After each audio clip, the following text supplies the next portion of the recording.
लगभग हर महाद्वीप के अंदर है और हर डिपार्टमेंट के अंदर है। मैं अपने वक्तव्य की शुरुआत करता हूं कि नमस्कार, राम राम सा। मैं मुकेश पवार मालानी और मारवाड़ की धरती से शेखावाटी की इस वीर प्रसूता धरती को प्रणाम करता हूं, वंदन करता हूं। आज के इस प्रोग्राम में पधारे समस्त नवोदय साथी, शेखावाटी के मौजूद और सम्मानित लोग और विशेष रूप से जो लेफ्टिनेंट का ट्रियो है नवोदय परिवार से, उन सबको नमन करता हूं और अपनी बात को आगे कहता हूं कि थाल बजता है सखी, मारवाड़ी में कहते हैं कि थाल बजता है सखी, मीठो नैन फुलाए, बाजारे सिर चेतनो, भूना कौन सिखाए।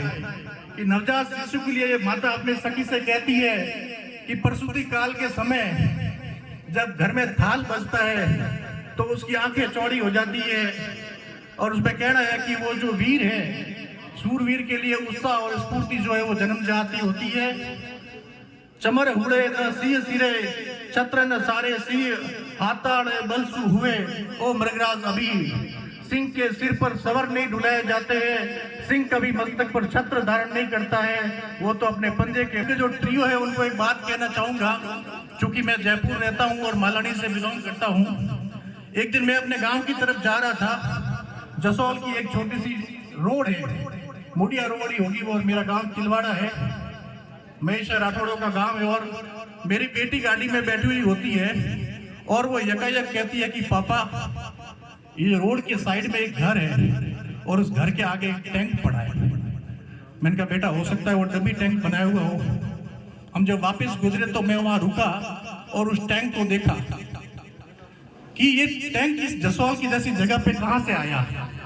और जब मैंने उसके बारे में रिसर्च की तो मैं लेफ्टिनेंट के जो ट्रियो उनको बताना चाहूंगा कि लेफ्टिनेंट जनरल हनुज सिंह वो मालानी से आते हैं। पीवीएसएम और एमबीसी जो मोस्ट डेकोरेटेड अवार्ड होता है, और भारत के सैन्य इतिहास में अगर पाकिस्तान ने किसी को किसी अवार्ड से नकारा है, फकर है हिंद 1970 के बाद, तो वो केवल एकमात्र एक ही थे, लेफ्टिनेंट जनरल हनुज सिंह, जिनको प्यार से हंटी कहा जाता था। जब मैं नमन कर रहा था, जब मुझे लगा कि प्रोत्साहन और प्रभाव के लिए हमें कहीं दूर जाने की आवश्यकता नहीं है, हमारी माटी से मात्र 5 किलोमीटर को दूर टैंक उस अदम्य वीरता और साहस का परिचय दे रहा था। मैं पूरे सदन को बताना चाहूंगा कि लेफ्टिनेंट जनरल साहब इतनी बड़ी रैंक पे पहुंचे और बैटल ऑफ बसंतर जब चल रहा था तब उन्होंने अपने साथी क्षेत्रपाल को कहा कि 1 इंच भी पीछे नहीं सरकना है, और वो टैंक के साथ श्वा हो गए। पुना हॉर्स के उस जवान को मारवाड़ की पूरी माटी और आप जो लेफ्टिनेंट का ट्रियो है सलाम करते हैं, क्योंकि ऐसे लोग जो है कहीं पर भी जाते हैं तो एक अपना अमिट इतिहास छोड़ जाते हैं। और आज भी कहा जाता है कि टैंक का जब भी जिक्र आता है इंडियन आर्मी में, तो आज भी उनके द्वारा जो रिसर्च की जाती है वो उनके द्वारा पढ़ाई जाती है। और बैटल ऑफ बसंतर के बाद में जब जीएसडब्ल्यू बना और उसके अंदर वो पहले साथी थे और उनके बाद जो उनके तत्कालीन साथी थे, उन्होंने सेना के तीनों विभागों को सर्वोच्च पद से सुशोभित किया।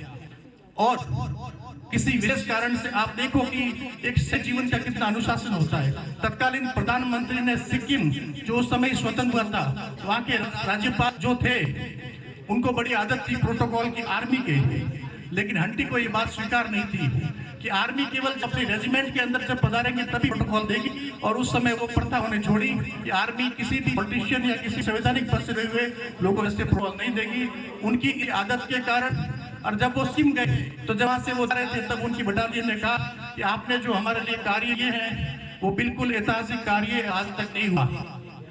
लेफ्टिनेंट वो टैंक तो आती हुई, लेकिन जो मेरी बेटी का सवाल था और मुझे आज तो ये रहा। लेकिन विशेष बात ये है, मैंने ये फेस सोशल